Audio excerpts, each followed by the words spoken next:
News 18 के digital platform पे आप सबका खैर मकदम है, स्वागत है। मैं हूं समीर बट। जम्मू कश्मीर की राजनीति से एक बहुत बड़ी खबर आ रही है और ये खबर स्टेटहुड के बारे में है। और कहा जा रहा है कि नेशनल कॉन्फ्रेंस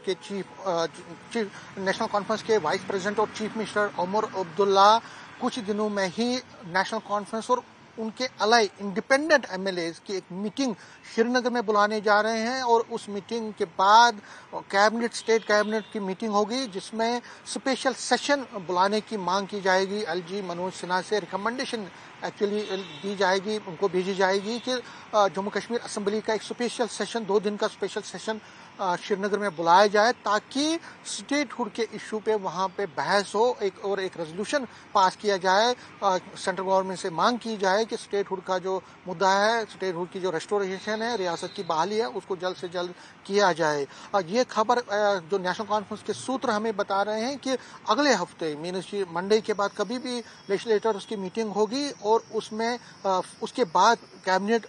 एक रिकमेंडेशन भेजेगी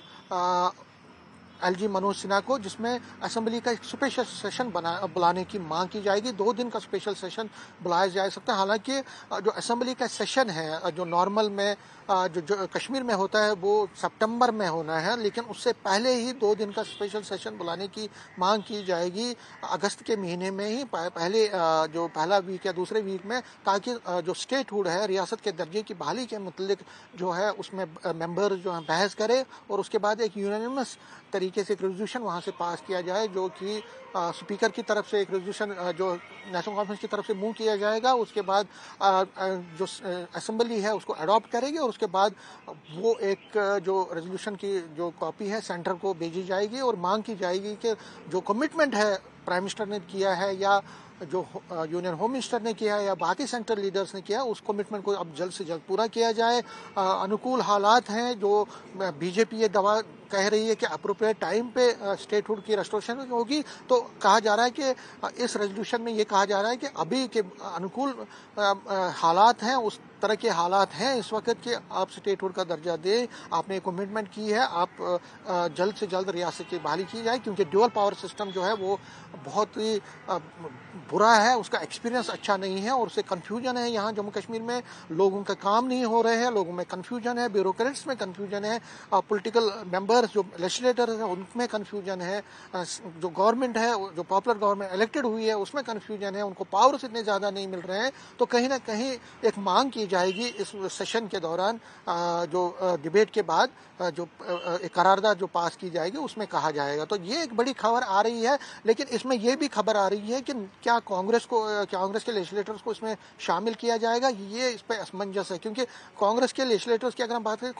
हम बात करें तो कांग्रेस और नेशनल कॉन्फ्रेंस के बीच जो रिश्ता है वो इतना अच्छा इस वक्त उस दौर से नहीं गुजर रहा है, एक अच्छे रिश्ते से दोनों नहीं गुजर रहे हैं। इसका कारण है कि अगर आपको याद ही होगा कि अभी कुछ दिनों पहले कांग्रेस ने जम्मू में, श्रीनगर में और फिर दिल्ली में एक बड़ा जंतर मंतर पे प्रोटेस्ट किया, लेकिन नेशनल कॉन्फ्रेंस कहीं उसमें कोई नेशनल कॉन्फ्रेंस का नेता उसमें दिखाई नहीं दिया। और फिर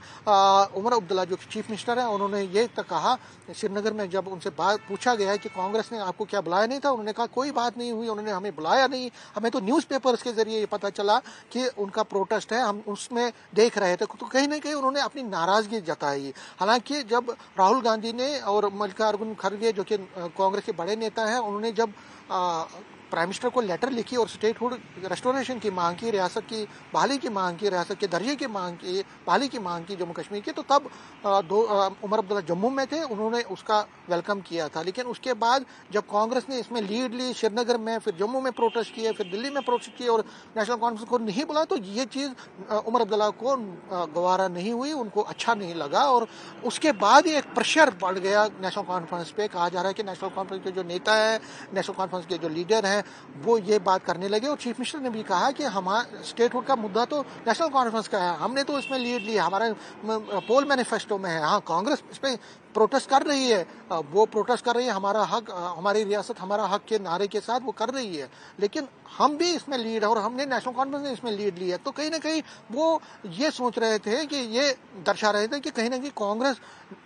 उनके मुद्दे को हाईजैक करने की कोशिश में कर रही है। और जब कांग्रेस को पूछा गया कि नेशनल कॉन्फ्रेंस कह रही है कि आपने बुलाया नहीं, आपने इसको हाईजैक कर दिया, आपने कोई इन्विटेशन नहीं, तो कांग्रेस का ये कहना था कि हमने सभी को ओपन प्लेटफॉर्म पे दावत दी थी, हमने सभी पॉलिटिकल पार्टीज को कहा था कि हम यहाँ प्रोटेस्ट करने जा रहे हैं और उनको खुद ही आना चाहिए था। तो कहीं ना कहीं जाहिर तौर पर कांग्रेस ने नेशनल कॉन्फ्रेंस को ज़्यादा अहमियत देनी नहीं चाहिए, नहीं देना चाहिए। लेकिन अब जो खबरें आ रही हैं तो उसमें ये कहा रहा है कि स्पेशल सेशन बुलाया जा सकता है 2 दिन का असेंबली का, जिसमें इस पर बात होगी, इस पर करारदाद पास होगी। दूसरी बात ये भी है कि कांग्रेस और नेशनल कॉन्फ्रेंस के बीच ज़्यादा कोऑर्डिनेशन क्यों नहीं है या दोनों के रिश्ते अच्छे नहीं है। उसका सबसे बड़ा रीज़न ये है कि आपको याद होगा जब उमर अब्दुल्ला ने ओथ ली थी तो तब कांग्रेस को भी इसमें ज्वाइन करना था, लेकिन 2009 के बरक्स 2009 में तो कांग्रेस एनसी का कोलिशन था, लेकिन 2024 में जब सरकार बनी अक्टूबर के महीने में तो सबको लग रहा था कि कांग्रेस इसमें शामिल होगी, तो लेकिन कांग्रेस का कोई भी नुमाइंदा इसमें शामिल नहीं हुआ।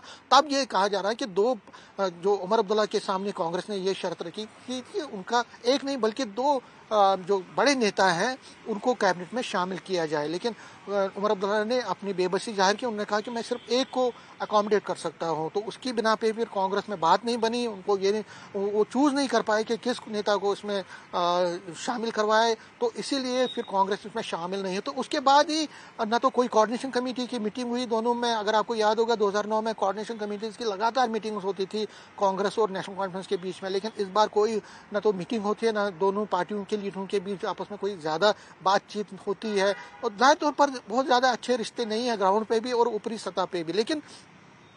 कांग्रेस के जो दिग्गज नेता दिल्ली में है, चाहे राहुल गांधी है, चाहे सोनिया गांधी है, चाहे मल्लिकार्जुन खड़गे, उनके साथ उमर अब्दुल्ला और फारूक अब्दुल्ला की अच्छी ट्यूनिंग है। इसमें कोई पहले से ही है, गांधी फैमिली के साथ भी अब्दुल्ला फैमिली की एक अच्छी ट्यूनिंग रही है। तो उसी बिना पे फिर भी अलायंस भी तभी हो सका था, नहीं तो यहाँ के जो लोकल कांग्रेस और एनसी के नेता और खासकर एनसी के नेता है वो तो कतई मानने को तैयार नहीं थे। वो कह रहे थे कि हम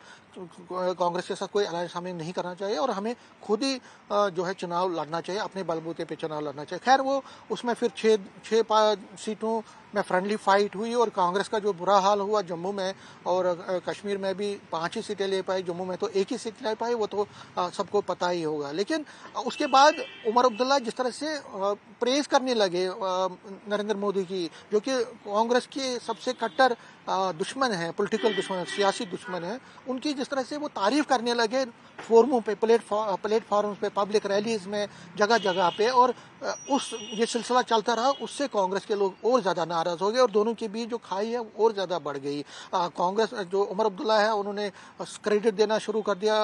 नरेंद्र मोदी को, प्राइम मिनिस्टर को और सेंट्रल लीडर्स को। उनके साथ वो लगातार मिलते भी रहे दिल्ली में, जब नरेंद्र मोदी यहाँ पे आए या यूनियन होम मिनिस्टर यहाँ पे आए तो उनकी तारीफें करते रहे, राजनाथ सिंह की तारीफ की, सभी की तारीफ की। तो उससे भी ये कांग्रेस को अच्छा नहीं लगा, कांग्रेस के नेताओं को ये अच्छा नहीं लगा और कांग्रेस ने कहीं ना कहीं उनसे दूरी बनाई रखी। और जब ये स्टेटहुड का अभी मुद्दा बना है और बड़ा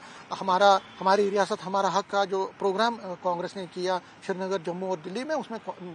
जो नेशनल कॉन्फ्रेंस का कोई नेता, न कोई लीडर, न कोई एमएलए उसमें शामिल हुआ। खैर उसके बाद अब नेशनल कॉन्फ्रेंस के नेताओं पर दबाव बनने लगा कि हमें भी अपना इनिशिएटिव करना चाहिए, हमें भी अपनी तरफ से इसमें ये ना लगे, क्योंकि उसके बाद जब ये कांग्रेस ने ये जो प्रोटेस्ट किया उसके बाद नेशनल कॉन्फ्रेंस पर एक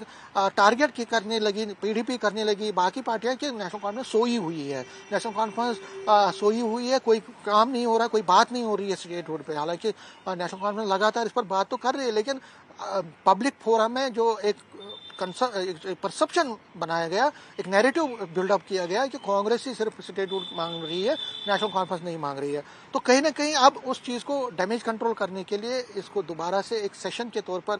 नेशनल कॉन्फ्रेंस सेशन बुलाना चाहती है और उसमें ये इस चीज़ को डिस्कस करवाना चाहती है। तो फिलहाल ये राजनीति की सबसे बड़ी खबर है। तो जाहिर तौर पर अभी के जो हालात हैं उसमें जो कांग्रेस है वो अपने तरीके से इस चीज़ पे आगे बढ़ना चाहती है और कहीं ना कहीं नेशनल कॉन्फ्रेंस अपने, तो बीजेपी को एक बड़ा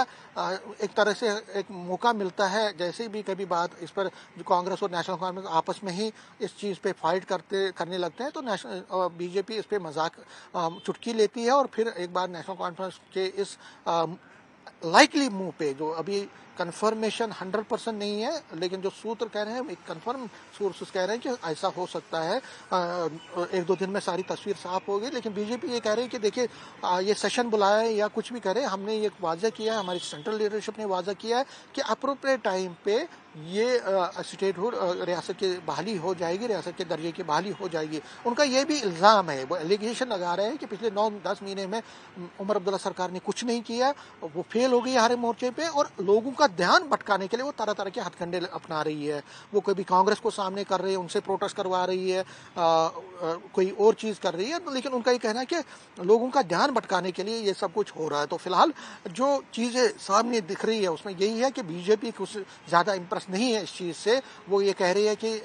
अप्रोप्रिएट टाइम जब आएगा, अनुकूल टाइम आएगा, तो ये सारी चीज़ें हो जाएंगी। लेकिन नेशनल कॉन्फ्रेंस बहुत ही ज़्यादा बेचैन है, और उसकी बेचैनी की सबसे बड़ी वजह यह है कि पिछले 9-10 महीने में जब से उमर सरकार बनी है, तब से उनके मिनिस्टर्स हों, उनके एमएलएज हों, उनके वर्कर हों, उनके पार्टी के लीडर हैं, वो मानते हैं कि पावर्स नहीं है, उनके पास पावर्स ज़्यादा नहीं है, वो एंजॉय ही नहीं कर रहे पावर्स। वो कहते हैं कि एलजी ने पूरे पावर्स अपने पास रखे हैं, वो कुछ ट्रांसफर्स भी नहीं हो पा सकती, जो मिनिस्टर्स हैं उनके पास कोई ज़्यादा पावर नहीं है। तो उससे क्या हो रहा है कि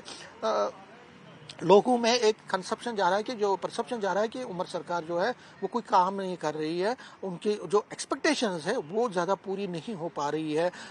लेकिन दूसरी तरफ उमर अब्दुल्ला की मजबूरी है, वो कांग्रेस के साथ ज़्यादा तालमेल नहीं रख सकते हैं, क्योंकि उनको पता है कि सारा चीज़ जो अभी कांग्रेस इतनी ज़्यादा मजबूत नहीं है, अपोजिशन में है, रूलिंग में बीजेपी है, उनकी लीडरशिप है। तो वो अगर मोदी की तारीफ करते हैं, नरेंद्र मोदी की तारीफ करते हैं या अमित शाह की तारीफ करते हैं, तो उसमें उनका ये है कि अगर स्टेटहुड को लाना है तो वो प्राइम मिनिस्टर ही दिलवा सकते हैं। अगर कोई प्रोजेक्ट ज़मीनी सतह पे यहाँ पे इम्प्लीमेंट करना है, उसके लिए जो पैसा चाहिए वो प्राइम मिनिस्टर ही दे सकते हैं, सेंट्रल गवर्नमेंट ही दे सकती है। वो बीजेपी लेड गवर्नमेंट है, तो बीजेपी के साथ वो दुश्मनी मोल नहीं लेना चाहते हैं, लेकिन तरीके से वो अपनी बात को सामने रखना चाहते हैं। और सबसे बड़ी बात है, कांग्रेस के साथ ज़्यादा तालमेल नहीं रखना चाहते हैं, क्योंकि कांग्रेस और बीजेपी का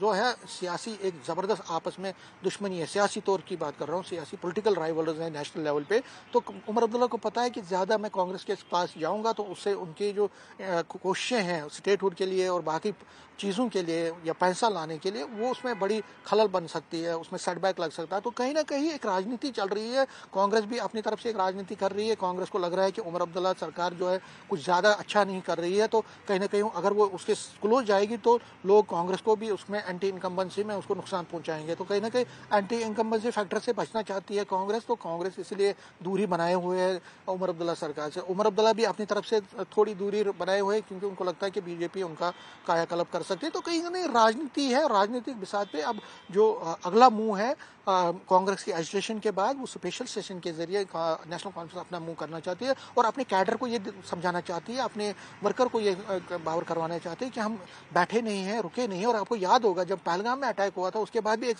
स्पेशल सेशन बुलाया गया था, उसका एक दिन का स्पेशल सेशन बुलाया गया था उमर अलियट गवर्नमेंट की तरफ से, जम्मू में हुआ था, जिसपे पहलगाम अटैक पे डिस्कशन हुआ था। लेकिन अब स्टेटहुड का एक बड़ा इशू बना हुआ है जम्मू कश्मीर की सियासत में, और लगातार इस पर आवाज़ें उठ रही हैं, सेमिनार हो रहे हैं, पब्लिक फोरम्स पर बात हो रही है। लेकिन अब स्पेशल सेशन के जरिए असेंबली मेंबर से एक यूनानिमस रेजोल्यूशन के जरिए फिर एक बार दबाव बनाने की कोशिश सेंट्रल गवर्नमेंट पे की जाएगी कि वो अपनी कमिटमेंट जो अपने कमिटमेंट की है उसको पूरा करे, वादे को पूरा किए, और यहाँ जम्मू कश्मीर में रियासत का दर्जा जल्द से जल्द बहाल किया जाए। कैमरामैन साहिबा के साथ में समीर भट्ट, न्यूज़ 18 जम्मू।